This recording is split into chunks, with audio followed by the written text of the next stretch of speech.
Hey, good evening. Welcome to the Showboys podcast. I'm Pixel Nick, and joining me tonight again, 2 weeks in a row, is Chadwick the Third. Chadwick, how are you?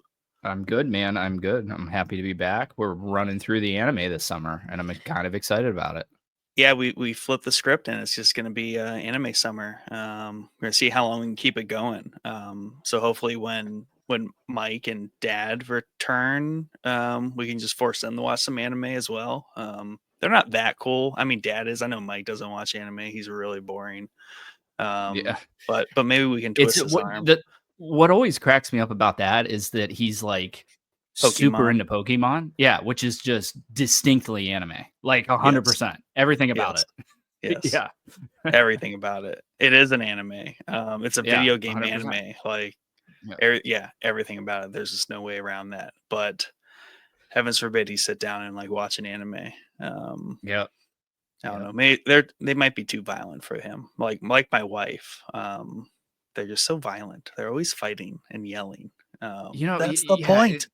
That's the entire point. Yeah, that's the entire point of it. But also like Mike watches violent stuff, like Yeah. he went through a World War II kick. All of those are wickedly violent. So Yeah. he watched Warfare. That is one of the most Hmm. violent movies probably out in the past 10 years. So Yeah. yeah, I think the allure to anime and also the turn off is we kind of talked this a little bit last episode, like the things you can get away with and the things that you can do that you can't do in live action.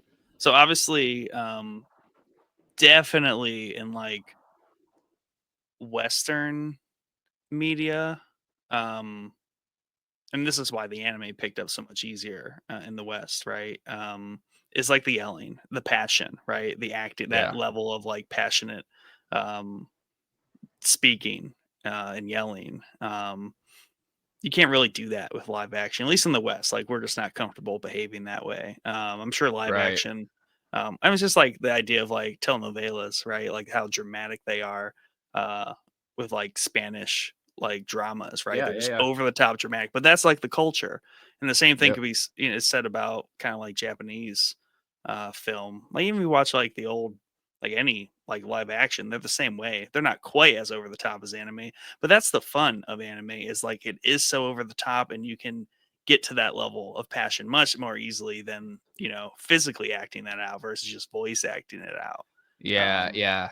Definitely. I think the live action stuff, the passion is definitely there, but yeah. it's like taking that already set passion that Japanese people have for dialogue in their movies and then amplifying it for an animated audience. You know what I mean? So it's going to be more intense than like our animated stuff here.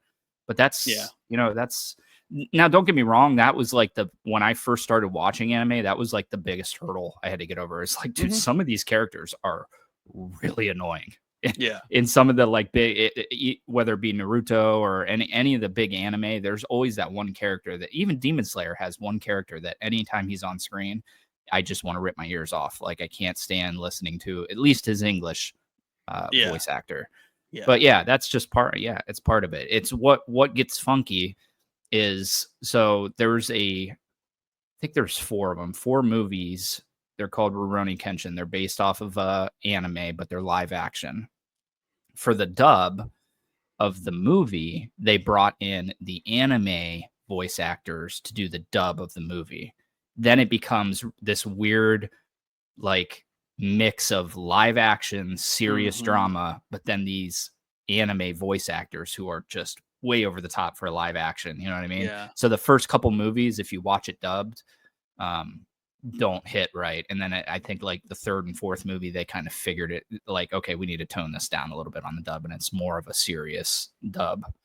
Yeah. Um, but those are great movies. The new animes running for that currently, brand new, which I'm very excited for. But yeah, a lot of anime. This since Nick refuses to play any video games with me, just ever. Like, I just one of these times, I'm just gonna have to buy the game for him and be like, "You're forced to now." Like, I know it's so hard. Like I had a panic attack and thought I completely forgot to play Survivor for yeah, them. I And noticed. Yeah, I I'm saw like, that. oh wait, never mind. We're good. We're good. Yeah, yeah, But I was also sad because I was like, the one game I am playing, like I do look forward to it every month, to play yeah. through some Survivor. Um, It's funny that you said that you had a panic attack because I even knew I like remembered what our plan was, but then you gave me a panic attack by having your panic attack. It was like a Uh-huh. a snowball effect. Yeah. And Well, I so was much like, time goes by, and we record all the way at the end of the prior month, and I don't yeah, know, like, time is just, like, moving differently for me these days, and I'm just like, "Wait, what happened?" yeah, Um, I know I haven't played it, and I think it's when I finish it, like, in the middle of the last month, so, like, already by this month, it has been a solid 30 days since I've touched that game, right, yeah, and that's just very non-game like. 'Cause typically, when I do play a game, like, I'm hitting it multiple nights a week, and I'm making progress. Obviously, I'm yeah, used to Assassin's Creed games because if you don't do that, you will play them for 10 years. yep. Those are not, like, play once a month and stretch that out kinda games. No way, Jose. Yeah. Um Speaking of which, I have finally put the cap on Assassin's Creed Shadows. I beat the Ooh. story. I did not go for the platinum. Um, even though it's there, like it literally probably would take me like 2 hours to actually get the platinum because the trophies I have left are all like combat stuff. Yeah. Um, I didn't go for it. I put a cap on it. There's a new game out, Ready or Not, that just came to consoles. That's like a tactical shooter that I've been very excited for. So I'm like, I'm moving on. But Assassin's Creed, man, you should check it out when you get it on sale, dude. It's and there's something that not to totally derail our episode before we even get started. There's something that I totally did not comment on when we talked about Shadows last episode, or a couple episodes ago, and that's the weather system in the game, which I Ooh. really needed to touch on. So I feel like I need to like say something now. So the way that so most games, like let's look at Red It's Dead Redemption regional 2. weather It's for the most regional part. yeah, it's regional weather. So you go down south, it's warmer, you go north, it's a snowy region, right?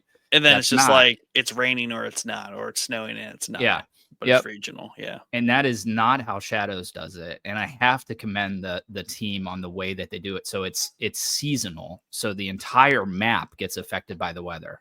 So That's there's tight. four seasons: winter, spring, fall, summer, and I think it's like 2 to 3 hours of in-game time. You switch to a different season, and each Whoa. season has kind of like two nodes in it. So you'll be in Yeah. summer for like 4 hours, let's say two of those hour waits. But it's incredible because the entire map changes. So when you get into winter, Yeah. everything's covered in snow. Everywhere you go, it's winter time. That's Even down, awesome. it's so cool. And I hope that more Tsushima needs games do that. it. Yeah, Tsushima definitely needs it. Um, it's just a cool idea. I'm Yeah. sure it takes. I mean, I'm sure it took a lot to get to that point.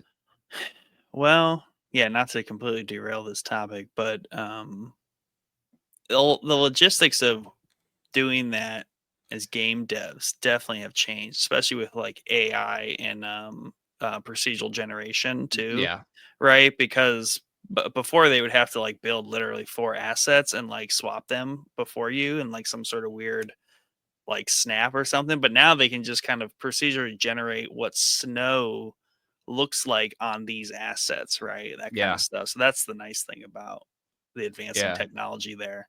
Yeah, it's Um, definitely it's awesome because not only does the world change, but like the people in it change. They dress differently if it's yeah, wintertime, they're bundled up. Like everything changes in the world and it keeps the game kind of fresh as you're going. yeah, Cuz like sometimes like especially with like Tsushima when I got to the winter section I was just like this kind of sucks. Like I want to go back to the other section. In this game you can. You just got to wait a little bit and winter will be gone and you can see everything in summertime or fall. And I'm glad Assassin's Creed has gotten to that point because those games could use it because even the stories are always they always span so much time yeah. too, right? Like Yeah. time goes by in those games. Right. So that's really awesome. Now, granted, Origins would not have been a good fit for that No, because yeah, just the yeah, desert all the time. I don't yeah. even know if they have seasons there. No, They could have maybe a little bit with the Viking one. yeah, they Um, definitely could have with the Viking one. Yeah, Greece, not so much. Like I think it just gets like mildly colder, mildly warmer, but like everything else is the yeah, same. So far, so I guess Japan would be the first game. Well, outside of three in North America, they could have done it there. yeah, And yeah, maybe Black Flag at some locations, but really, this is their first like modern location where that would make sense to do. Yeah. Because someone's probably like, "Yo, we have 4 seasons right here. We have to like." Yeah, it's cool, and it brings out the beauty of Japan too, because you get to see it in all its different seasons: the cherry blossom season, the winter season, the summer season. Everything about it is just feels so distinctly Japanese. I wish they just would have nailed the characters a little bit better, you know? Maybe that's part of the unique, I don't know, cultural tie between Americans and Japanese is we have 4 seasons for the most Yeah, part. yeah, yeah, We experience seasons similarly, so yeah. hard to say. Um, oh, I had another point. Oh, and the other thing about anime is obviously the action that you can get out, right? And that's always been my main draw to anime, right? Is I think back to like Gundam, Dragon Ball Z is just like the unadulterated action and like capturing like just intense moments, but like stretch them out very long. And like that's just like they take those moments of I guess like dopamine or rush or energy and like they stretch them out so you can kind of enjoy them just a little bit more than Yeah, a flash in the pan as like a fight sequence goes on. yeah, yeah, definitely. Yeah, I agree with you 100%. I think the action in anime is unrivaled in anything. All through the genre period, like Yeah, whether it's Gundam futuristic robots or feudal Japan stuff, like everything in between is just the actions on a different level. Speaking of Gundam, we got to get you on Armored Core, dude. That should be the game that you play, because if you're like even remotely into I know. like it is a Gundam simulator basically. I've seen it. I've seen it dip on some discounts. I think I'm getting close to it as I see it come on sale. I see it more on sale on Steam. I need it on a PlayStation uh Yeah, yeah. sale, and that's what I'm waiting for. Those FromSoft games, dude, they don't go on to you're the best you're gonna Sekiro, the best you'll find I know, Sekiro is half like off. 20, yeah, half Yeah, off, yeah. yeah. And it's I'll do still half off on 60 Armored bucks. Core. Yeah. Yeah. If you do Armored Core, dude, let me know, because I want to replay that game, and I'd love to replay it and talk about it, because there's a lot to dive Even in. I the mean, it is an intense robot simulator. Yeah, and even the fact that it's like a simulator and it kind of the way you describe it and what I understand of it, right, with the missions and things, like it reminds me of like a Dragon Ball Z Kakarot where like you things are meant to be repeated and done over again. I Yeah. like Yeah. grindy games like that sometimes. And I was even playing actually a little bit of Kakarot because I saw that I only have one trophy left to get the platinum on that game. Oh, really? Wow. Yeah, Nice. and it summoned Shenron 10 times. I don't know how many times I have, so I have to do this kind of grindy thing where I find all the Dragon Balls, which are super easy. You just got to go all the zones and find them. You have a Dragon Ball radar. Now a hard step. The other thing is you have to wait. Once you use Shenron, you have to obviously some time has to pass in game. So I kind of got to game it a little bit, but I'm hoping it just pops up for me. It doesn't tell you how far along you are, but that trophy is in progress. So I'm looking forward to platinum Yeah, it. that is kind of the downside with some of the trophy. Like some trophies will let you know like how far you are on stuff, Yeah. but some of them don't, and then it becomes just like a guessing game. And the one on Shadows I have trouble with was there was like food vendors you had to find, like 16 of them, but there was really no real way to track which 16 you had already found. Yeah. I think I ended up going into like the encyclopedia, and it gives you like a breakdown of the food every time, so I was able to narrow it down that way. But yeah, yeah, dude, you should definitely get on Armored Core. Like Yeah. it's Even if it's you would like dig it. And the even if it's multiplayer like is actually sick too. Like, and that's that's coming cool. from me. That's coming Yeah. from me that does not like multiplayer, but that it's got a very good like your build versus my build vibe. Like which one's Yeah. gonna win? There's no rules. Bring your own build in, and we're gonna go 1-on-1 and see. So it was super fun. Yeah. Yeah, it even has like a Battlefront vibe too, where like kind of your deck and you're always kind of improving your kits and stuff. Like I Yeah. like that kind of stuff. Yeah. So yeah, Armor Core is creeping up there. So maybe I'll try to pick that up here toward the end of the year once we finish Shadows. And I need to pick. I have a bunch of Assassin's Creed games to play though, so that's the other Yeah. challenge. Oh yeah, But 'cause yeah. I yeah, forgot you bought. Didn't you buy I have Mirage, Mirage? Yeah. and I'm hoping Black Flag I can just buy an upgrade for, though I'm worried about how that situation's going to play out. Um, Yeah. I hope you can Yeah, just we'll buy an see. upgrade. I doubt it, but we'll see. Yeah, I mean, it's Yeah, Ubisoft, dude. There's probably no chance on an upgrade, but dang. Well, speaking of action and anime, what are we talking about tonight, we are Chad? talking about Sword of the Stranger, the Mm, 2007 anime, which actually kind of shocked me. I thought it was newer. We were talking before the episode here. It came out in 2007. And um, yeah, it just kind of picked up from last episode. Last week we did Ninja Scroll, like super classic, one of the three pillars of getting anime popular in the West. And it kind of led into this. And I don't remember, I think it was you were looking up the influences yeah, Ninja Scroll has had, and this popped up there. And you can actually rewatching it now, you can see like, especially with the main Ronin character, like he's even got the slice in his hat. Like dude, that was it's the first thing when I yeah, was when I was watching this. I was like, why do Ronin always got the break in their straw hats? Like, yep, is it just a cool like nod? Is it yeah, part of how the hat's designed? But no, it's like there's weathered and tattered yep, from battle, and they're yeah. too And poor to this get a new hat. this one definitely has like a different vibe. It's almost got so there's a series of movies called Lone Wolf and Cub, which is basically about um like an ex shogun executioner who kind of turns his back on the shogun and runs away with his little kid, and it's about them venturing through Japan. There's like Hmm. 6 movies that are from like the 70s. It's kind of got that vibe where it's like a little kid in Yeah. a swordsman traveling. I'm always drawn towards the wandering swordsman Oh yeah. uh thing. That's I don't know, I just find it so cool, like just this dude just wandering through Japan and helping out in whatever town and then moving on. It's just cool. It gives me Witcher vibes, to be honest with you. So that's definitely what this is. He's like a wandering swordsman. But tell me just initially your thoughts, going into this, your initial thoughts after watching it. If it wasn't for the abundance of violence in it, I would want to watch this with like my son. Because it has some really like even the music, like even in the final fight, at the end, like the music is kind of upbeat. Like it's kind of like a positive, like energetic beat versus like some sort of like ominous like duel to the death.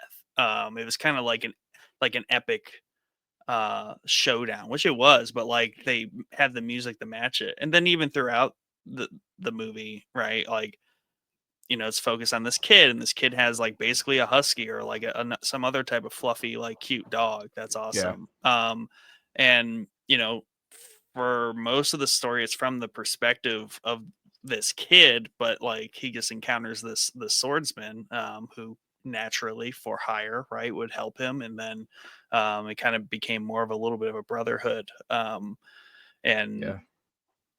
I really liked it. I mean, it's nice. It's a nice movie. Like unlike the movie from last week, Yeah. where it's purposely shocking and dramatic and dark. This one is kind of the opposite in that it's kind of purposefully like lighthearted, um, and a little bit more upbeat, even though it still carries like an abundance of violence. But even the the I guess not the bad characters, but the enemies that he's facing throughout this, like they're not necessarily bad. They kind of have an explicit mission, and it's just simply a difference of like cultures too. Like I like how like there Yeah. are Chinese in here, but then there's also a Westerner. So I really like just kind of the blend of like ideas and also kind of storylines. Because for a little bit of the movie, I'm like, why are we speaking like why is Yeah. it still Yeah. dubbed? Or Yep. why is it subbed and dubbed? Then I realized like, oh, they are Chinese in Japan. This makes sense. Yeah. Um, so yeah, and then even right, because you have the Westerner working for the Chinese, and he's just like top notch swordsman, last samurai kind of thing going on. But then you have our wanderer here, and blue eyed samurai vibe where there's something different about him, and it's like his hair, right? It's kind of unknown. So just like very, very nice blend of just like a lot of different, tropes and themes that you see in a lot of different anime. But I really Yeah. liked it, especially a tone Yeah. shift from last week. Yeah, big tone shift. Yeah, honestly, if you removed the blood from this movie, it's like a Yeah, Disney movie. Like it's yeah. got Disney music. Like it's just everything about it has got Disney vibes to it. Um, and I love that. And this is It's this a is Disney movie, but someone you bought the blood DLC. yeah, Um, the bloody yeah, Total War does that. You buy the blood DLC. It's so annoying, yeah. but it's always like $3, but you got to buy it. You have to buy it. Yeah, it's definitely got Disney vibes, definitely got like Studio Ghibli vibes. If you took the blood out of it, it would fit right in there. The music, I have to give a nod to the score in this movie. The score in this movie is just so good. Every time it kicks on, I love I every mean, second of it. even when they did the intro, when like I also like when they do creative like beginnings, right? So we saw that in last week's movie where this fight on the bridge and then like a little bit of a tone shift and it's the intro. Similar situation here where it's kind of like a cold open. And then we roll into like some action sequences and then like the credits are like breaking up that very abruptly. And like the music score and like when they're naming all these things out, I'm like, okay, this can be good because like we're doing Yeah. like really hard call outs here on the creative team. Yeah. So that I enjoyed that as well. Yeah, it's definitely a feel good movie. And yeah, like as far as the violence goes, I don't know. I'm weird when it comes to this. Like I don't for the kid. I mean, your kid's much younger than my kids, but Yeah, right? He's like what was he 5, 4, 5? 5. Yeah, Yeah, so he's younger than my kids, so this doesn't necessarily apply, but I don't really care about animated violence to be honest with you. Like it's just not, yeah, it doesn't hit as bad as like realistic violence. yeah. We'll Um probably get to that point, and we're. It's interesting because I talked about this last week. So like he's watched the first 4 Harry Potter movies, and now obviously the end of 4 starts to get really dark. They're all obviously getting older, so kind of even out of his age range of just like understanding what's going on in the themes. But he is. It's funny because I've been watching because we watched like the first 4 movies a handful of times, but I'm like, and now he's playing the Harry Potter Lego game, and he's gone past 4 in the game, and I'm like, dude, I'm watching him play, and I'm like, I need to watch the movies. So I'm watching the movies. So he's in the exact same place as I am in the movies as he is in the game. oh, that's cool. Yeah. So I'm rewatching them, and obviously I'm taking note of like, yeah, this is a little bit like deep for him or like way too a little serious for him.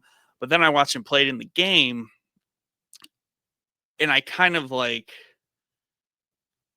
help like bridge the gap there because like there's characters that die, there's characters that there's places that are burning and getting destroyed, so he has these questions, and it's just interesting to kind of explain to him like what's going What's on going on? in Yeah. these very very ambiguous like Lego scenes, but like this one character died, and I explained that to him. So like Yeah. it's been a very interesting like half in half out like serious themes and content, but presented in a very kid friendly way. Right.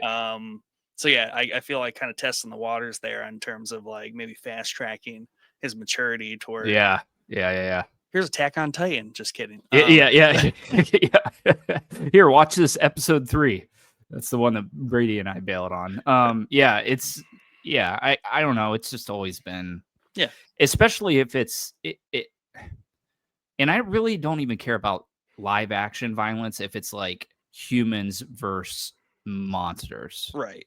per se, like the Alien movies. Like it's just I don't know. I feel like kids nowadays are much different than we were.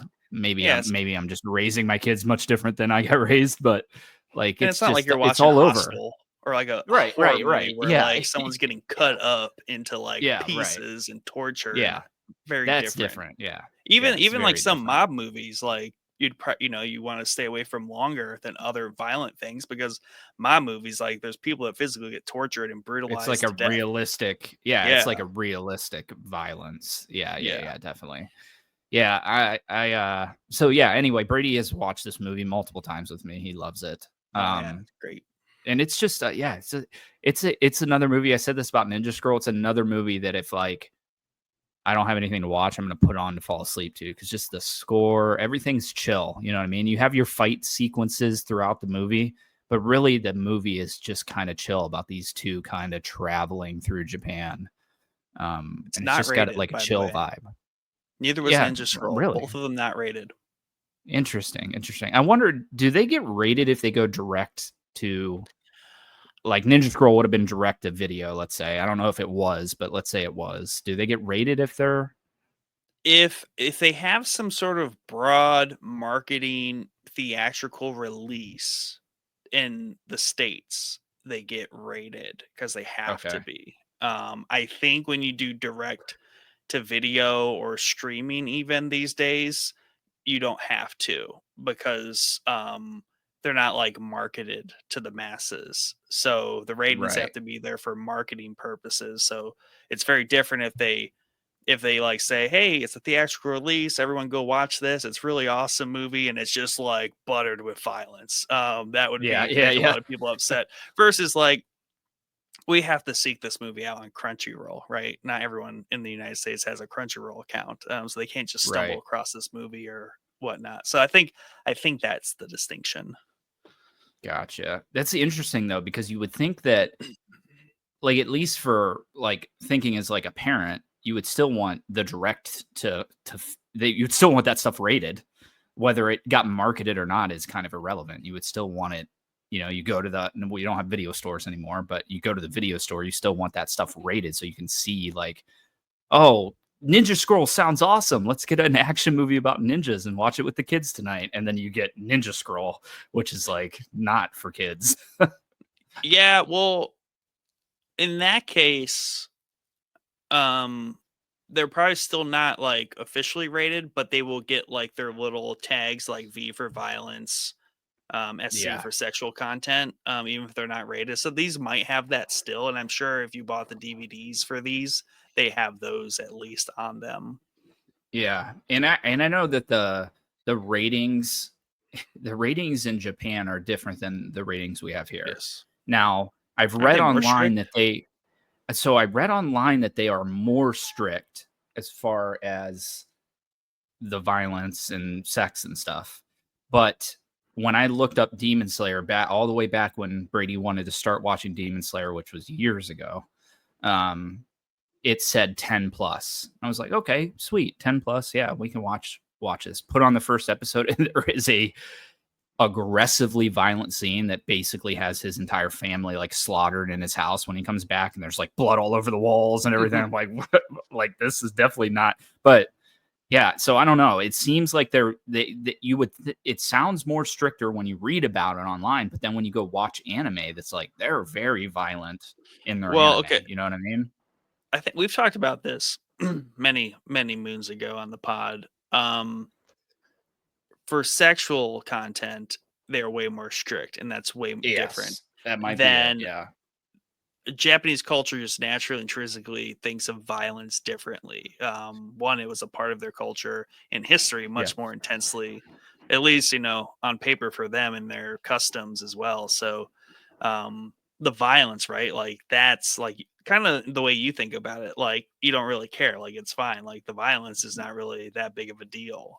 Whereas Yeah. like the sexual content, that's where they're probably quicker That's to like slap and it and hard. it always cracks me up though, because if you think about that, should it not be the opposite? Should we not be more strict with the violence and less strict with the sex stuff? Like the sex stuff is like a normal part of life, right? Yeah. Violence, at least here, is not typically a Well, normal part of life. yeah, it was. I once again, I mean, there's a lot of overlap, but like I think there was some pretty hard differences in terms of they embraced violence a lot more Yeah. different culturally than we Mhm. did. We are obviously still Right. very violent culture Yeah. through our Yeah. through our history, but the way we we never really adopted it into customs outside of like duels and hangings Yeah. and things like that. Whereas like them, they have you know, suicide by your own sword, right? Yeah. Yeah. Harikari, Yeah. right? Did I say that right? But like, that's part of their cultural customs. Like, kill yourself. That's Yeah. that's it's just way Which is different. And wild. Yeah, it's just yeah, wild. Yeah. And I think it really came out the difference in not to say if you go back to even say the 1800s here, we were very violent. Like Oh let's yeah. not get it mixed up. But Oh, for there's sure. a different level of violent. Like I think Shogun did it really well. The show in that Yeah. first episode where they're walking through the town and like a guy comes and talks to the dude and they just lop his head off and then keep Yep. walking. Like it's just like nobody reacts to it. Everybody's like, all right. And even later when he says like, don't touch that chicken, it's aging. Whoever touches it, kill him. And then he comes Yeah. back and they killed the dude that touched it. And he's like, I didn't actually mean to kill it, but they Yep. take it. Yeah. So it is very different. Yeah. But yeah, I And always even thought that the distinction there is weird. yeah, and I was thinking about that in late in this movie when they're carrying the boy up the tower, um and he's kind of asking him about the stranger that he was rolling with, and he's like he's like, dude, everyone dies. Just like enjoy like life right now. And that's a Yeah. very good point. Like I think in the West we're much more preserving of life in that regard, whereas like there they much more accept that like anything bad can go can go south really quick, and the whole village is about to get wiped out because someone's going for the shogunate, and we're about to lose half our population in just a routine war, where we're just going to throw bodies at the problem. Yeah, yeah, definitely. So anyway, let's get a little bit into the story here. So we're in Sengoku period, the classic warring states time in Japan. And we meet rather quickly, I think within the first scene of the movie, we meet Kotaro, who is the little boy who's escaping something going down at his temple that he's living at. The temple's on fire. It's burned to the ground. And we see he's with his master. I don't remember his name off the top of my head, but he runs away with him to try to get him to safety. And he gives him like a green, I don't even know what that thing is, like a gem, like a jade rock. Yeah, like a green rock, and is like, here, go to this province and go to this temple. If you need it, sell this for money. And then we kind of kick off from there. And I think our next scene is we're quickly introduced to the kind of the bad guys of the movie, if you will, and the Ming Dynasty warriors traveling through Japan here. So we do have some Chinese in here, which is cool because you don't see that very often in anime. And when we get to the end fight, I do have to bring something up about anytime you do see Chinese warriors with swords in Japanese anime, there's like a distinct thing that always happens, but we'll get to that at the end. But yeah, we meet these guys. I think they're kind of attacked by bandits that are trying to raid their little carts that they're traveling with. And we see the kind of master swordsman, the blonde guy, kind of manhandle these guys. And I think it's awesome that at one point he just fights him barehanded and like catches his sword and then flings it at him. I was like, dude, yeah, okay, that's badass. And that will come up later also, which I thought was cool. But yeah, it's a cool opening here. You're kind of just dropped in the middle of it. We see the boy run away. We see these Chinese warriors traveling with Japanese escorts, and we do a little bit of like a time jump. I think it doesn't. I don't know if it says. Well, it was that scene. It was that fight scene though. That was cool. How they just like splice in the credits. Yeah, and like in a very abrupt manner too. Like you sometimes get like half of like a fatality shot, and it just like cuts to like someone's name. And the music's really good there, and I think that was just edited really well together. On top of already having like a cold open, right? So yeah, I like the cold open, and then we kind of go right into a scene, right, where the carts are moving along, and then they ambush them, and we get some dialogue, some like character introduction lightly, and then we get into this fight, and then the credits start rolling. I was like, oh, this is good. Like this is excellent already. Yeah, really sets the tone. It's a super stylized like credit roll, and I love that. How it's spliced in there. But yeah, we do a little bit of a time jump, and we see the boy who now has a dog. I don't know that he had a dog. I don't think he had a dog in the beginning scene. I think it was just him and the master running away. So the dog was picked up during the time jump. I can't remember. Toby Maru, I think is his name. Yeah. Yeah, I it's think like that's it. Tokimaro or something like that. Yeah. And I love this little section here because the dog kind of runs into a house and steals something that draws the owner of the house out to chase after the dog. And then Kataro moves in and steals some water and some rice and bundles it up, and then meets back up with the dog, and they go back to this abandoned temple that they're living at. I was like, that's cool. He's living on the streets. He's trying to survive. Cool strategy between the dog and him. Like, the dog knows to go steal something and run away with it so he can go in and steal the food. But yeah, this is we move into this kind of like dilapidated temple where they're hiding out in, and he moves in to start like cooking the food. He stole some fish at that house as well, so he gets like a pot, and then he hears the stomach grumble of somebody else, and it's our main wandering swordsman guy. I think his name's Nanashi in the Japanese version, but he goes basically by No Name here, I think is his actual, he doesn't have a name. He goes by Nanashi in the Japanese. Yeah, No Name in this one. And they have like a kind of a spat back and forth where the kid's like, get out of here. Like, we've been living here way longer than you were. Yeah. And he's just not having it. He's like setting the food up to cook, and the guy's like, I can tell that you like didn't dry the wood, so you haven't been here that long. Like, you probably haven't been that here longer than I have. And the little kid's like, well, I don't have any fish to spare, just so you know, so you can scram. And then he ends up giving one to the dog, and the dog takes it over to him. And I thought that was just like a super adorable, heartfelt, adorable, heartfelt moment. And then the dog comes over and pouts in front of him like he wants another fish because he's hungry too. But yeah, I don't know. The kid here, this kid is like very aggressive and annoying through the first parts of this movie here, where he's just very headstrong and he doesn't want this dude's help.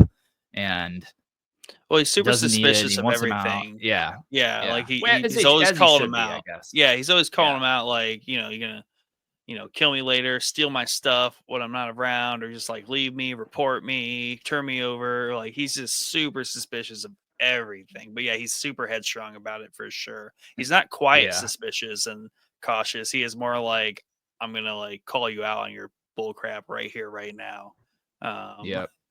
Very aggressive. Very aggressive little kid, yeah. And we also noticed that No Name has his sword tied off in like a peace knot, which is what I have tied on my katana back here, so you can't open it. That's important for the story, obviously. But it's pretty quickly, I think we see a scene where they're trying to find this kid. The Chinese, for whatever reason, are trying to find this kid and this dog. Yeah. And they are quickly attacked by the Chinese up at this temple.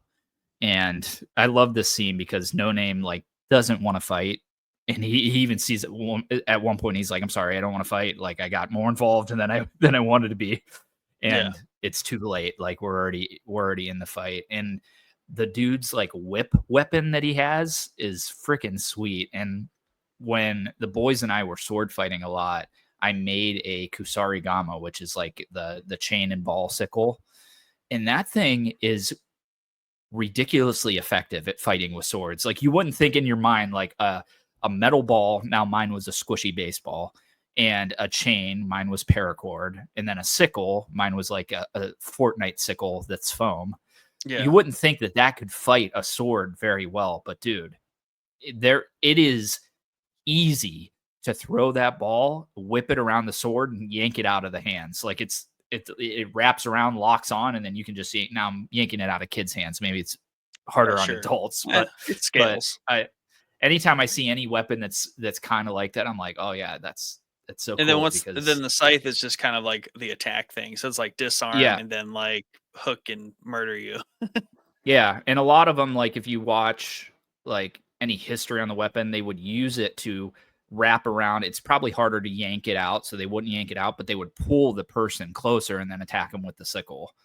So you're kind of like locked in because you don't want to let go of your sword, but they also are wrapped around your sword, so you don't really have much choice. But yeah, very effective weapon, surprisingly, even with a paracord and a foam baseball. Well, that's So, probably that's why they started carrying the short swords. yep, yep, To yeah, have something to backup, pull. Yeah. yeah. So, No Name eventually defeats this guy. He does not draw his sword this entire time. We notice he's fighting with his sword in his sheath, and I think he crushes the guy's like throat to kill him. Yeah. Um, and the boy offers him like, "Hey, I'm trying to get to whatever the name of this temple is. If you help us, you can have this green gem, and it's worth 15 Rio, which is their like money system back then, which is a lot of money."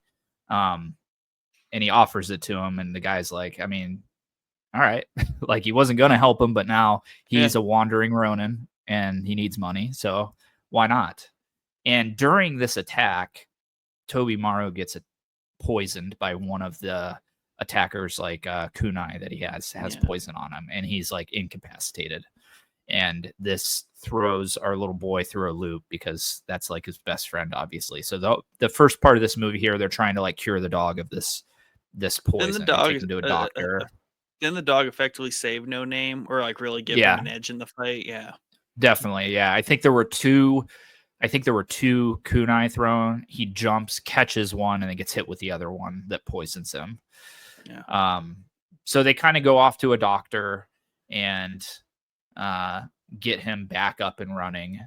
And we're learning little bits of pieces of why kind of the Chinese are after this kid, but we don't know the exact reason till a little bit later. But we're seeing that the Shogun is kind of involved with all this stuff too. There's that scene where they have the Chinese warrior like tied up and they're like torturing him, and he's having like no reaction whatsoever to the torture. And then he comes back like a scene later, and the guy's like in withdrawals now, and he's withdrawing for whatever medicine was preventing him from feeling the pain of the torture. So yeah, little things like that. I think during our course of going to get to the dog some medicine, we also need to get a new horse saddle. I think No Name goes to the village, gets a new horse saddle, and runs into our blonde guy from the beginning, and they have like a quick little spat at the beginning. And I love the way that he starts it. He just whips that thing like back at him. But yeah, the bridge fights are just always so cool. Like we have a bridge that goes across like a little creek here, and I'm like, dude, why have we never sword fought on this bridge? Like it's an epic sword fighting bridge. Yeah. Well, it's cool too because like he calls bit. him out there, right? He's like, "Why won't you sheath your sword?" He's like, "Cause he like this dude, blonde dude, like he wants to fight somebody." That's like, and I love his trope where it's like he's honestly just in it for the sport, and he's looking for someone that is able to equal him, rival him. And you kind of figure that out quickly, but then you also get these nods of like No Name is not trying to fight anyone or kill anyone, at least with his sword. So there's like implied backstory there, and I like it. It's a little confusing at first because there's so kind of much going on in terms of like suggested what's happening, but like you do have the Shogun and the local like rulers, right? And then you have this dude who's a pretty high up there, but he's not in charge, and he has some ambitions to become in charge, right? But then you have like, what are these Chinese doing here? And like they're all dressed in red and they're kind of culty, but also they're like drugged up. So very, very cool degree of just like dynamics of groups here, and effectively kind of makes it like 4 groups, right? You have the Chinese, you got No Name, the kid, and the dog. You've got the person, the dude, the Japanese guy that wants to become in charge, but then you have just all the old uh rulers. But then also you have like the bandits, right? They aren't really on anyone's side, but they at multiple points in the movie are there to cause trouble, whether they're ambushing the Chinese or they're trying to rob No Name and the kid right around the campfire at the one scene. So, and I like that they're just there for no reason other than being bandits. I Right. like that they don't Yeah. have any They fit the affiliation role. to Yeah. any of yeah, and so I just really enjoyed the variety of things that were happening. Just made it feel very alive as a story. You kind of really don't know what's going on. Yeah. Yeah. It's not just Yeah. like And a kid, his dog, and this swordsman running from some Chinese lunatics. There's a whole yeah. bunch of other stuff going on that There's other comes stuff together going on. very Yeah. nicely too later on. And it's super. We also have to point out that this blonde guy, he is a Westerner. He's a blonde Yeah. haired, blue eyed, not Chinese, not Japanese guy. And he, like Nick said, he is like the Craven the Hunter of this story. He's just there for the equal. He's trying to find an equal that can match him as far as his strength, which is cool because that kind of overpowers everything at the end, which I think is really cool. You know, a good twist at the end there too. But yeah, we eventually, I mean, we're jumping pretty far here, but we get to a point after, I think it's after the bandits attack them in the camp to try to rob them, where we see that No Name is dyeing his hair black. His hair is actually red. And throughout the movie, we're getting snippets of like a flashback in like black and white kind of that we're seeing little snippet, very short snippets of throughout. So I do have to say that, especially with the red hair here and the tied off sword, like this definitely has Rurouni Kenshin influences on this because he has red hair.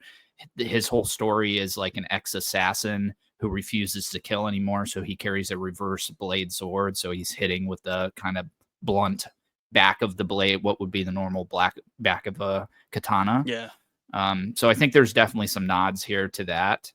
But yeah, he's dyeing his hair. That kind of, I mean, he's already a pretty mysterious character to begin with because he just kind of pops up out of nowhere. We don't know anything. He doesn't even have a name.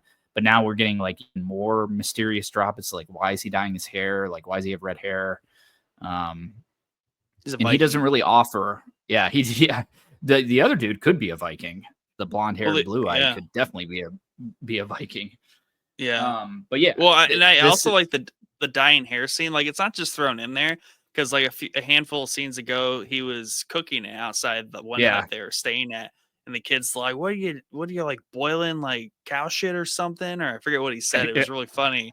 But he just kind of like ignores that because that's when they're really kind of bullheaded toward each other. And I even like that. Like at some point, like they reconcile that, and he was like, "I was being really aggressive in that. Like we were both just like spatting off at each other." But yeah, then that whole, at the moment throwaway scene of him just boiling something gooey and stinky, apparently, like later on, it's like, I was doing that because I gotta dye my hair every 10 days, so people don't think I'm a demon or something. Yeah, and he doesn't really offer up. He offers up a little bit where he asks him like, "So you're not Japanese?" And he's like, "Don't know. Like I've heard that I'm a shipwreck survivor. That's really all I know." So he's dropping like little snippets of information going on, but still don't know why his sword's tied off. Still don't know what his end game is. But we get eventually to dropping the kid off at this temple that we've been trying to get to, and our guy from the beginning is there. The guy that helped him escape in the beginning is there to greet him, and they have like a little bonding moment where they get all excited to see each other. And No Name kind of takes off with the green gem, and the kid is like, "Hey, by the way, kind of lied about the 15 Rio. That's probably worth 1 Rio, but it's more money than you had when you met me, so we're good, right?" And they have kind of, with everything they've been through, they've kind of grown quite a bond together. So he's chill about it, and he takes off. And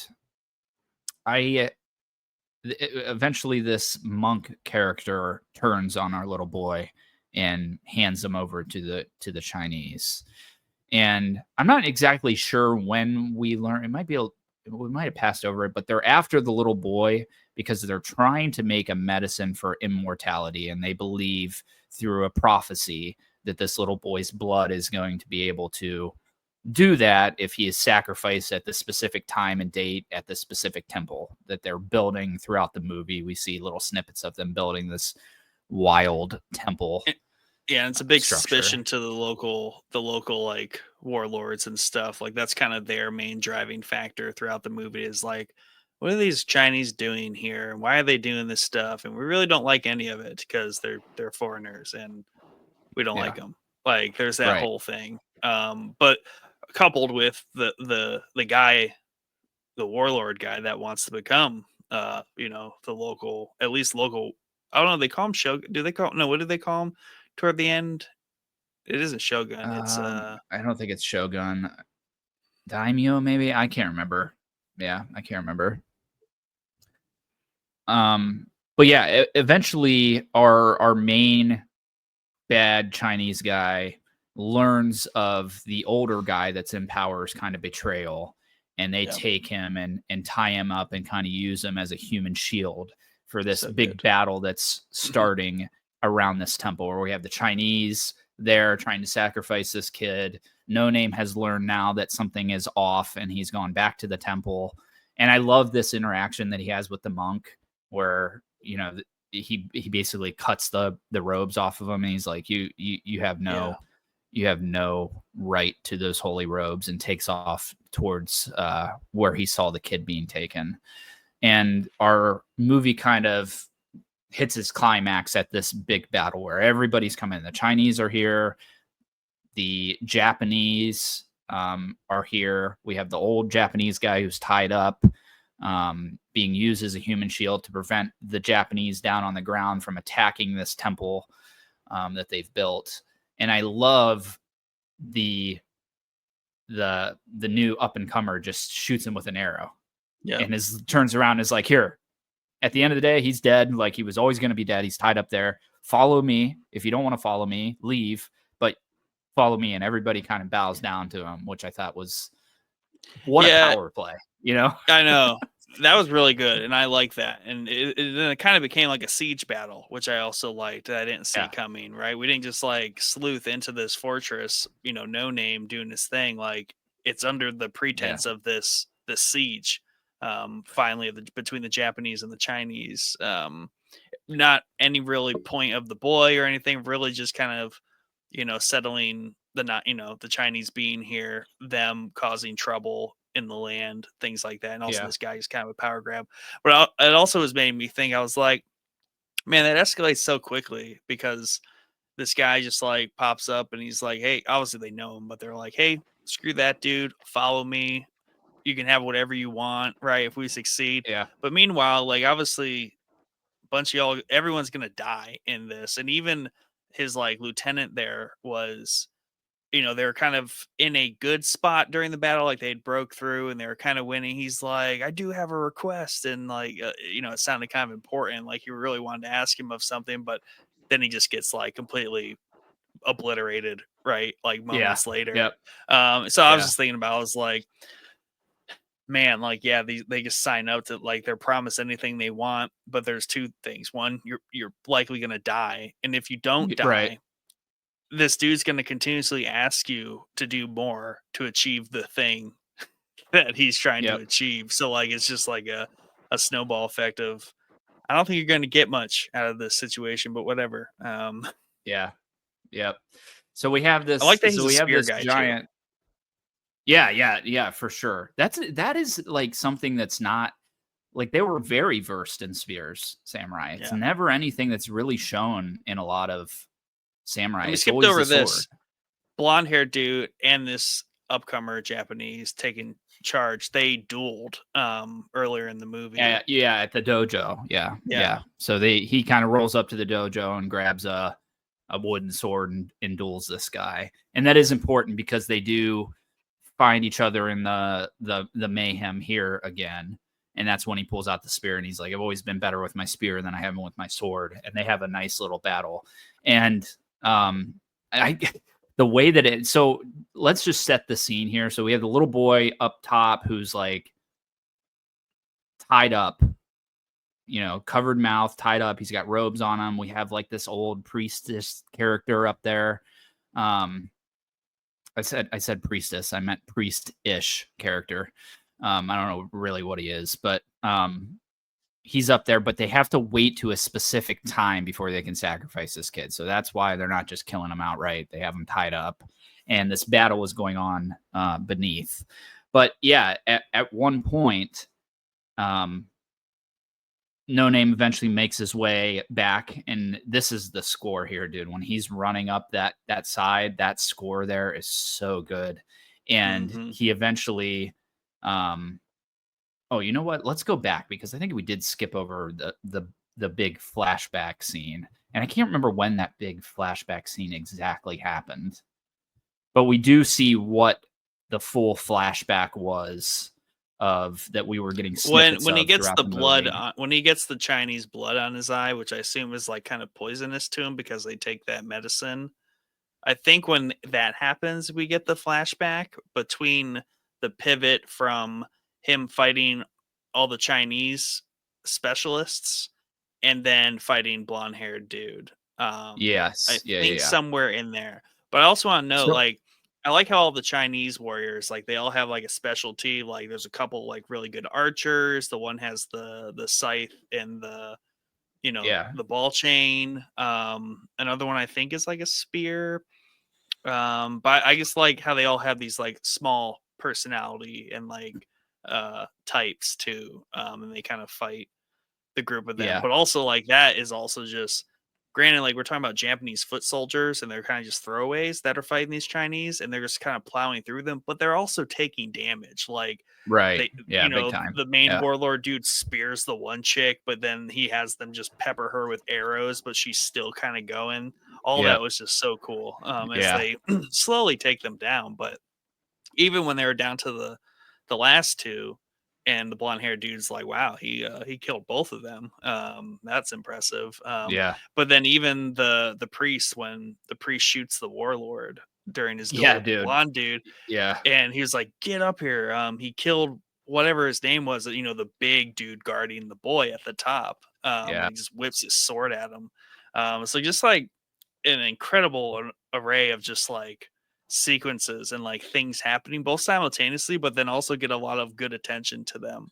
Yeah. And I Yeah, liked how definitely. that all really kind of made sense too. Like it really wasn't just like a random montage of just like fighting. It all flowed very sensible, in my Yeah. opinion. Yeah, definitely. Yeah. It's definitely one of the best, and it's not a short No, fight scene either. Yeah. I mean, it's it's like 30 it's minutes. it's 30 minutes. So, yeah, it's definitely one of the best in anime for sure, but I put it up there with even some movie battle scenes too. I mean, it's really well done, really well shot. The music's on point, the action's awesome.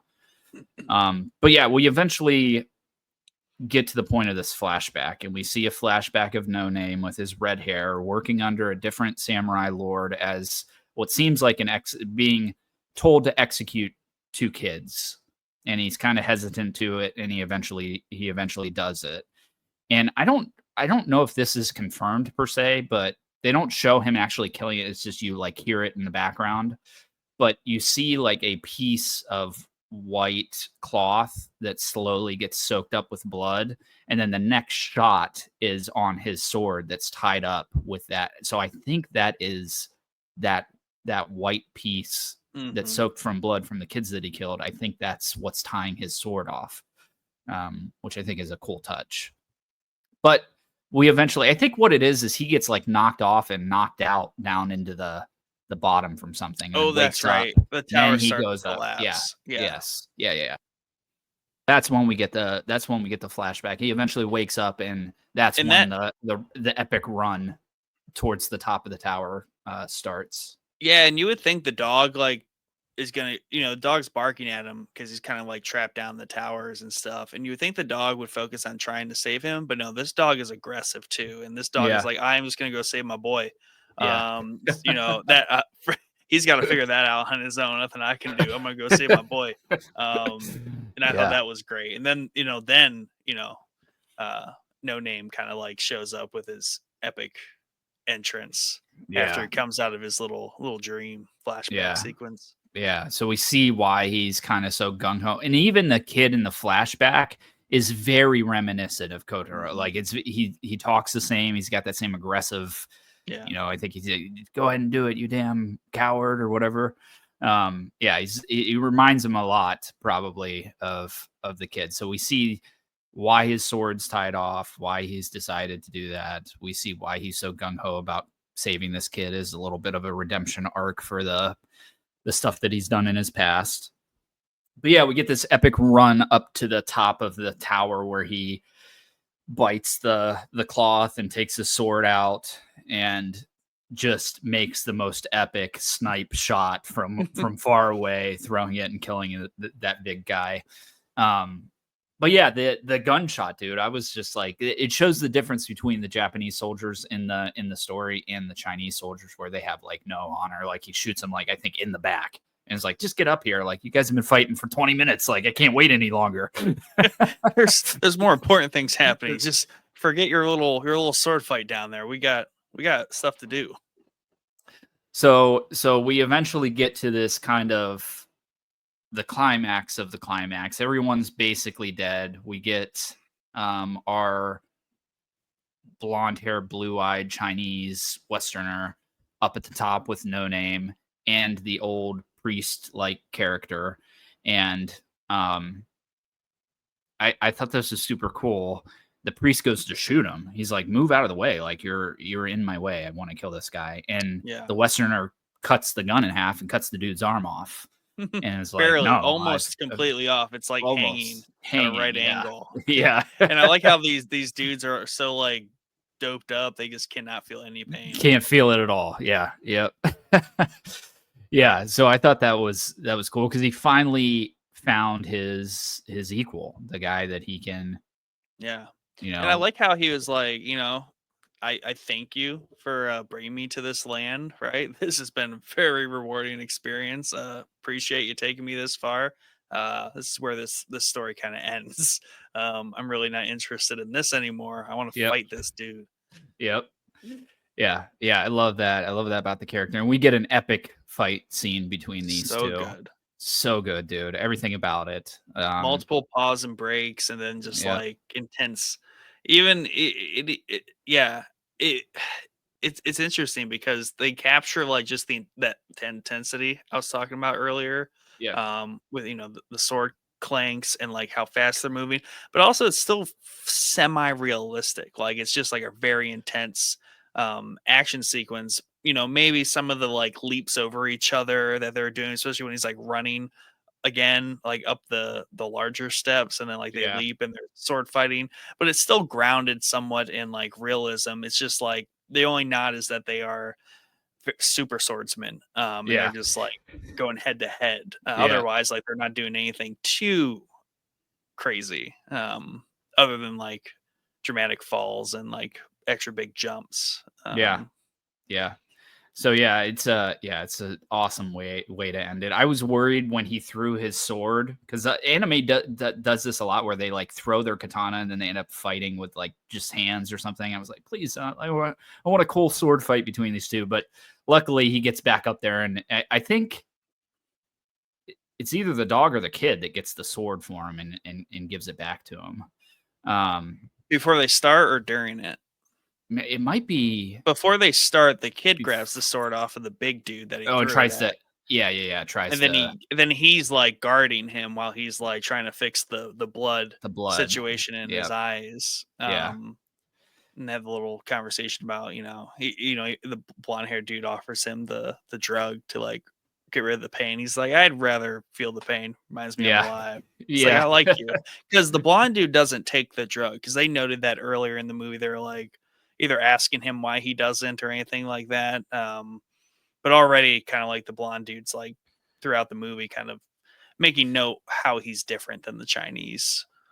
It brings up a curious question. Like, if such a drug existed, would it make you fight harder or less? You would think that the pain pushes you through a lot. You know what I mean? The adrenaline kicking in from being in a fight. If that's all gone, I feel like you'd get walloped on. I think it's a different type of stamina, right? Because obviously the very human element of fighting, right, puts you more in tune with like the limits of your body and like how you need to fight differently to survive. Something like that, and you see this in these characters, they don't have a will to survive. Like they're very Right. much like fine with dying. It's the point that they can lose arms, get peppered with arrows, and still do damage. Like Yeah. that's the point. It's less about preserving your life and more about like I can just do max damage because my arm got chopped off. That's not really a big deal. I still have one arm and a Yeah. sword. And I don't feel it. Yeah. Yeah. Yeah. Yes, yeah, kind And of a zombie also, effect. he doesn't really when that the priest character gets his arm like cut, he doesn't like bleed out of it either. Like Yeah, it's just like hanging there. There's no blood coming out of it. But yeah, I think low blood pressure, just low like yeah, low blood rate. he's Yeah, so we get this epic sword fight, and eventually the point that I wanted to bring up is it seems like any anime, or it happens in Rurouni Kenshin, the live action movies, if there's a Chinese sword versus a Japanese sword, the Chinese sword breaks. always breaks. Always breaks. It's like Yes. it's like a little hidden Yeah. message that they're trying to send about the Chinese swords because they're always breaking in these. And I don't know, like my knowledge of Chinese weapons and stuff is not what it is as far as the Japanese stuff. Japanese swords are known for being very strong. So I don't Well, know I if that's just the Chinese ones weren't or what, but it does happen a lot. remember when Blue Eyed Samurai came out and somewhere on Twitter, I don't know, something I was looking up. Basically, it was saying that um the Japanese iron is so poor, right? And their steel was actually low quality, hence why they had Yeah. to turn it and fold it so many times.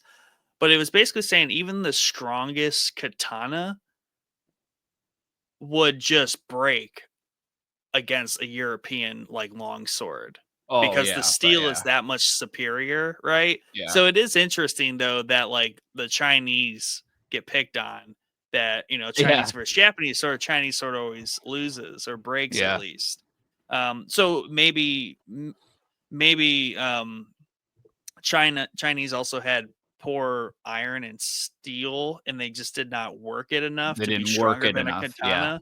But Yeah. does that still suggest that like is it true that still a European longsword would just like The thing decimate with any of the their yeah, swords? yeah, the thing with the European longsword, I would think that that weapon is significantly slower than you could be with a katana, Oh, sure. But like right? to the point where like you go blow for blow just for the sake of what breaks first. Yeah, for sure. Like they are way more deadly accurate and um Yeah. um very deadly And with the katanas, the way they it's move with them. yeah, But like, yeah, if you were to clash a the best katana against the best, you know, European sword, European sword, this yeah. European sword just simply have an edge because it is stronger It's steel. strength. Yeah, yeah, Yeah. yeah. Yeah, it's weird because when you look at even if you look at the whole of swords in general, katanas are so different from everything else. Yeah. Like if you look at European swords, Viking swords, any other swords, like obviously there's ones that are thin, like the katana, but the katana is just so radically different looking from most swords in history, which I just find Yeah, and interesting. there's the whole obviously we're not experts on this, but like the general idea that like European swords carried a point and a double edge, right? Whereas like you move kind of into the Middle East and we're talking more of like the scythes and the curve, like one side is sharp. Same thing with the katana, like was it one Yeah. side of the katana sharp?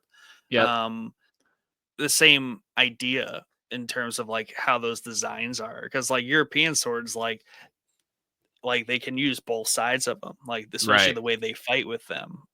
Yeah. Yeah, very different. And maybe that's something more different about maybe European swords and being double sided versus more Eastern ones all specifically have a sharp edge. But Yeah. yeah, katanas are wildly just like a different feat of engineering in Yeah. themselves. They're light, It's they're y- deadly sharp, and they're used much more with precision, skillfully. Yeah. skill, Skillfully. precision Yeah. than like just I'm gonna beat you down. Yeah. Um, And that's, I wonder if you took like golden era knight versus golden era samurai. I have to, as much as I love Japan and everything that has to do with Japan and the whole story around the samurai, I feel like the knights would just wall up on the samurai dude because size wise, significantly bigger. Like the average samurai was like 5'2". I don't know if anybody knows that. so That's is the average medieval height. Europeans, like they're short people Yeah. too. Yeah, well, yeah, that's true. Yeah. So, and just when you look at like a knight's armor, it seems far more protective than a samurai's armor. You know what I mean? Yeah. The samurai's armor has the gaps where it doesn't seem like the knight's armor really has any gaps. Yeah, because you always see it in like European, medieval European conflict where it's like they're just gonna bash on you with their Yeah. sword until everything breaks and like your Yeah. body just crumbles within your armor. It doesn't matter. It's just like that brute like strength and power. Whereas like, yeah, two samurai, the point is they're not really trying to hit each other's armor, right? That's like more for like the way the pauldrons are shaped for deflecting arrows or capturing arrows, and Yeah. like the armor was more to prevent like projectiles and or non-honorable shots. Whereas Right. two samurai going at it, like the point is like blade for blade and then a precision kill. And Yeah. that's why, I think it's a little bit more overpowered when you have like a Western character that just like, well, a Western, not like Wild Wild West, but that does the like one shot kill, right? That's Yeah. always just like super braggy, right? And like Yeah. show off. Whereas like in Japanese media, to me, like the one shot kill is more so an exercise of skill, like pure Yeah. skill. 100%. Because Yeah. that was their point. Like they would rather get off a one slice or no slice kill than Yeah. like beat It's down each true, other. and any time that I get, and I did this when I started reading Musashi, um, anytime I get on, like, when I'm really heavy into the samurai stuff, I'm reading a book about it, I always go and watch, like, high level professional kendo matches, which is like the Japanese, like, sword fighting. It's like boxing for sword fighting, bamboo swords, just to see how freaking fast these attacks are. Like it's insane. Like if you go watch those videos, like these everybody has in their mind of like the samurai fighting and they're clanging swords over and over. That's not how it is at all. They're standing in front of each other and they're getting that one precision shot off to kill you. That's what it is. It's not the clinking of the swords and deflecting and all that. There's deflecting, sure, but it's not what you think. And it is way faster than you have in your head. I guarantee it. Yeah, exactly. And and that's the other funny thing about like Western United States, like westerns, right? And how those are romanticized versus like how samurais are romanticized. Like the similarity there is are just so crazy. I don't Yeah. really want to get into what came first, and like it would be really interesting to understand more about like what inspires which other more, because like it's the same idea of like a gunslinger. Like the idea of like the best gunslinger is like they literally will kill you, and you don't even know you're dead, and no one knows you're dead, and their gun's already sheathed. Like it's just like Right. out, bam, back in, and like that's how some of the coolest like samurai swords, like Ronin kills are. It's where like you're being charged, and like they literally just unsheath it, and then before you know it, it's just already sheathed again, and the other person's Yeah. dead. And those are the coolest Yeah. kills. Yeah. Yeah, that's why I there's a lot of agree with you. overlap and appreciation between like westerns and samurai. It's so cool. Yeah. Yeah. So and I can answer your which came first uh question, even though you said you didn't want to get into it. Um Certainly the samurai, because if you go and look at some of the major cowboy movies that have been made. Yeah, Fistful of Dollars is a remake of Yojimbo, a 1960 something samurai movie. Magnificent Seven is a remake of that's right. Seven Samurai. There's a lot. It'll shock you to go if you go and look up like all the samurai movies that have been remade into like Clint Eastwood style Yeah, cowboy movies. There's a lot of them. So that's why that's where I think the parallel comes is they were remaking those movies for a American audience. You know what I mean? Which is cool. yeah. I think it's really cool. But yeah, I don't know. I just I wish that there a show that like pitted warriors from history together. What was the name of that? Was it a show or it was a History Channel thing It was a History Channel show. years Yeah. ago? I can't remember it, but they would do like knight versus samurai or cowboy versus whatever. Yeah. Oh man, it's gonna drive me nuts. But anyway, eventually No Name gets kind of the upper hand here and kills our character, but he is badly wounded as well. And we kind of end the movie with them kind of riding off. The kids Deadliest carrying Warrior. 09 Deadliest to Warrior. 2011. That's it. Yes, that is it. I had to go on there and see because I know they did like ninja and samurai, but I don't remember who they were fighting. Samurai versus Viking and Knight versus Pirate. Viking Says like Knight this. versus Those are some Pirate, of the, yeah. the big ones. There was a Samurai versus Knight one too. Or no, there wasn't a Samurai versus Knight. There wasn't But one. yeah. Gotcha. Yeah. That show was cool, man. Because they had like they would bring in all the weaponry, and they had like SEALs using the weaponry on like those gel dummy things to see what kind of damage they can do. And yeah, that show was cool. I forgot about that show. But yeah, anyway, they kind of ride off into the sunset together. Kotaro's carrying him on the horse. He's badly wounded, and they're kind of talking about their new life together, and they ride off into the sunset. And I don't think it's going to happen because it hasn't happened yet, but I wish they would make a sequel of some sort to this because I think the characters here are great. The story they showed are great, but at the same time, it's kind of how I feel all about the magic Ninja Scroll, was, where it's yeah, it's all the magic's like Ninja Scroll, isolated story. And I like that they touch Yeah. back on the whole horse conversation because he tells the kid it's like flying, and the kid's like, "You're full of shit." Like, Yeah. it's Yep. Yeah. So there's a lot of good def- like carry forward like things throughout the earlier part of the movie that kind of just reinforce things that happen later, and that's always nice to see. Where generally everything kind of had a purpose and intention. Like nothing's really filler. right. Yeah. Even though even though a lot of it at the beginning is just like, I don't know what's happening. And we're just kind of going through the motions, but then like they call back so much, like even in the last 30 minutes of the movie, so much gets like referenced backwards. So much. Yeah, definitely.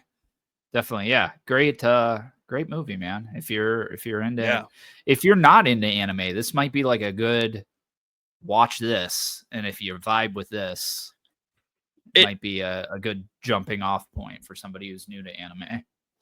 Yeah, and that's the other thing about like we didn't really talk about the animation style, but the animation style is very traditional. I would say like it's nothing overly stylistic. It's like a very nice grounded animation. It's brighter, but that kind of works here because of the music and the themes that make it, like you said, more of a Disney movie with like blood.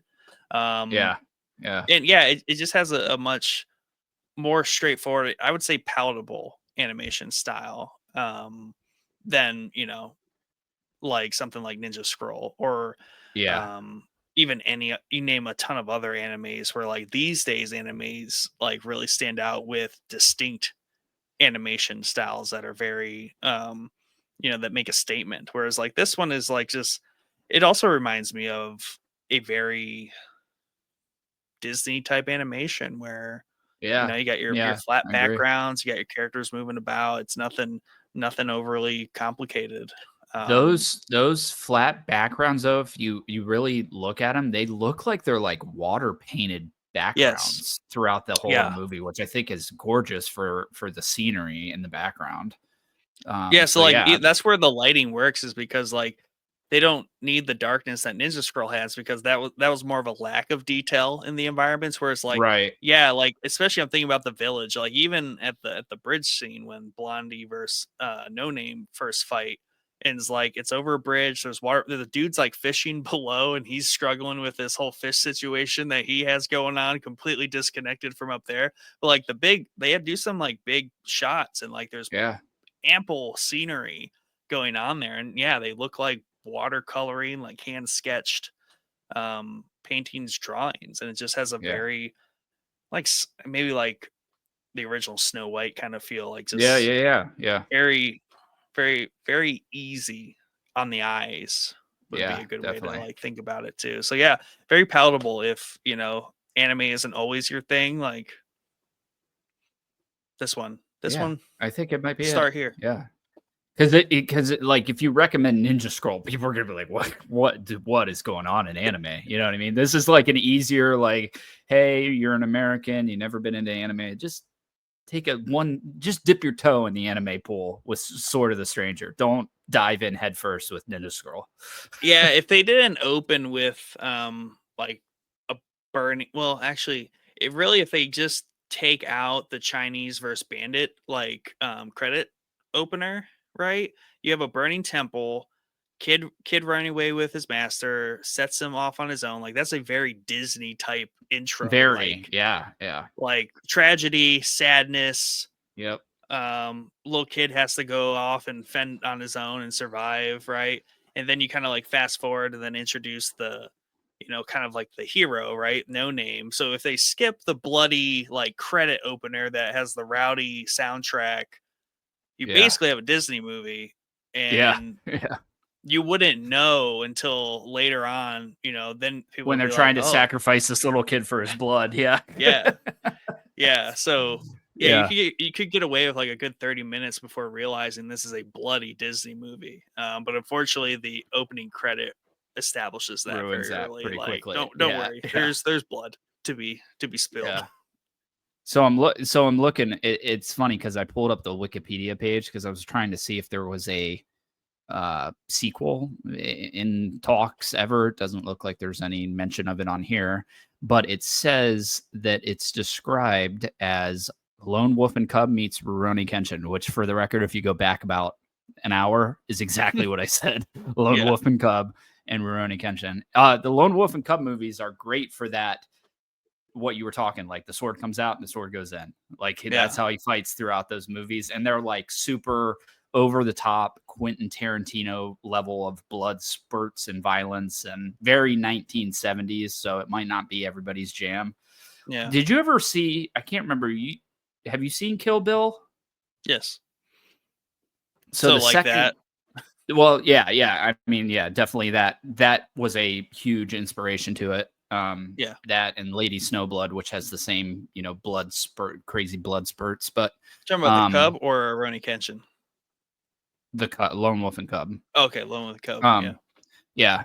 So in the second Kill Bill movie, at when she finally gets to the house and meets her daughter, they lay down in bed together and watch a movie. And she says, "What movie do you want to watch?" And the little girl says, "Shogun Assassin." And he says, "No, Shogun Assassin's too long." And she's like, "Yeah, it's fine." And they end up watching Shogun Assassin.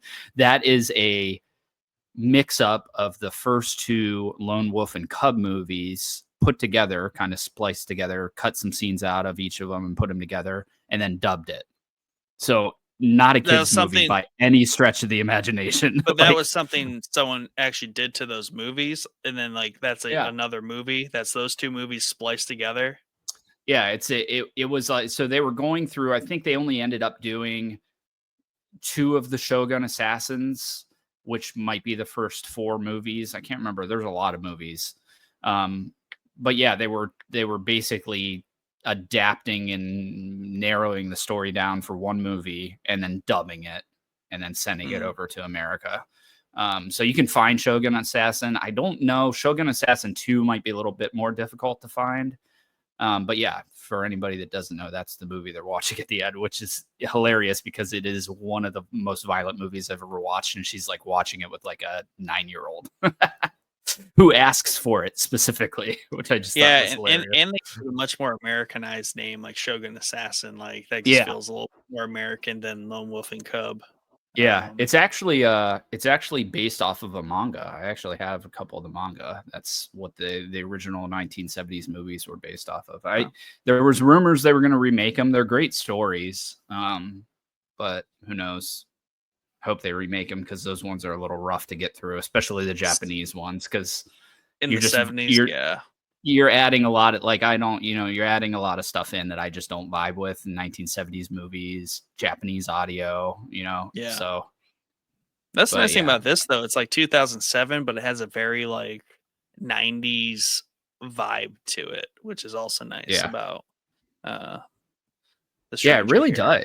Yeah, it really like does. You said you thought it was I thought it was way, or no, I guess you thought it was newer.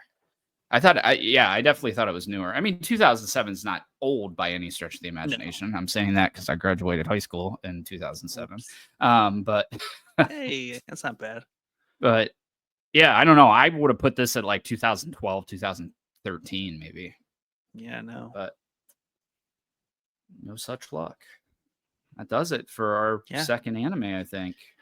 Great recommendation. Wow. I like this. I think I agree. I'd recommend this over Ninja Scroll. It depends on who it is, though.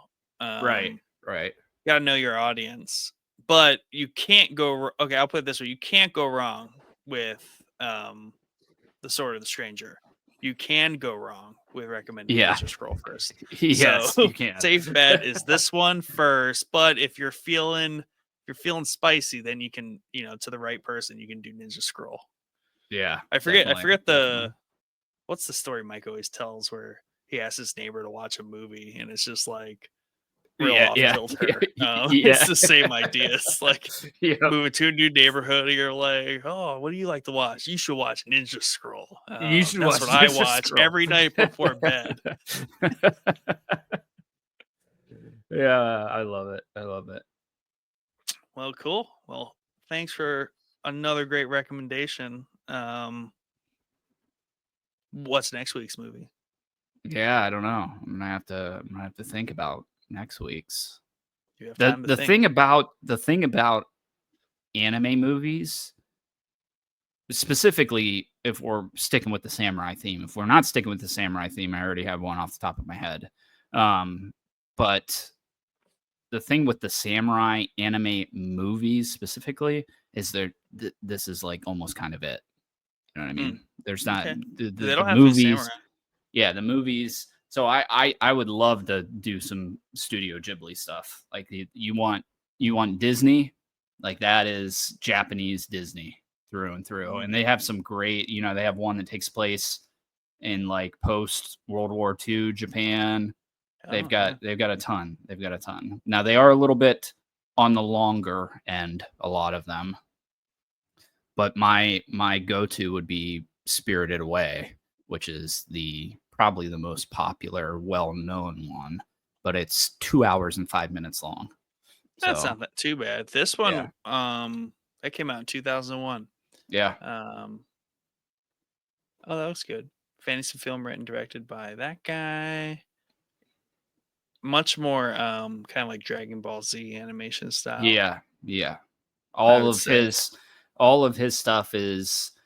Have you ever heard of what are he worked on a video games and I can't remember. Ni no Kuni, the series, I think is either inspired by him or worked on by him.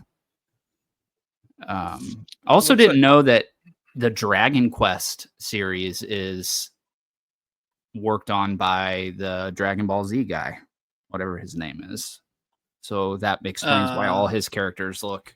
Arira Takamoto, something like that. Yeah, something like that. Yep. Looks like it's a rent or buy for Spirit. No, it's on HBO. Really? Yeah. The internet fails me. I think. Let me look. My internet is telling me it is, and I'm pretty sure that it is. Away. Oh yeah, it just says sign up now. Yeah, Spirited Away. Yep. Actually, all his movies are on here. So if you search that, My Neighbor Totoro is really good. There's a lot of them. Oh, that's Princess good. Mononoke is great. There's a couple that I haven't seen that I really want to see. But yeah, it is through and through Japanese Disney. Like that's the way I look at Studio Ghibli. If that's where you want to take it, I ain't scared. I'm in.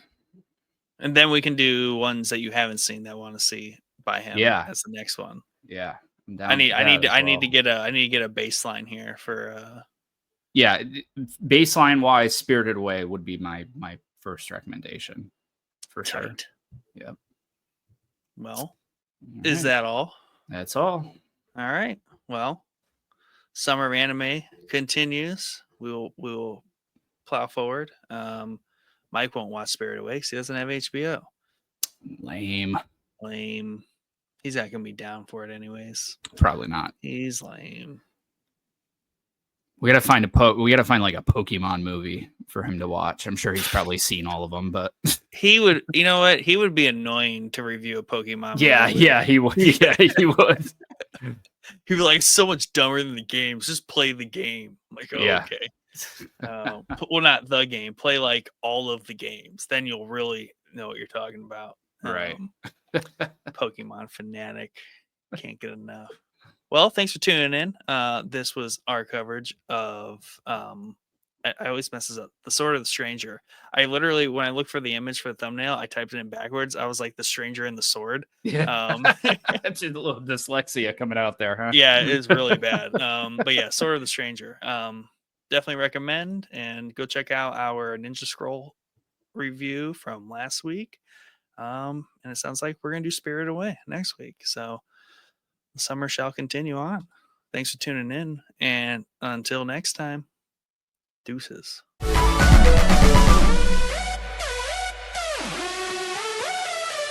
Hey, good evening, and welcome to the Show Boys boop restart. Messed that up. Sorry, Dad. Gonna have to edit that out.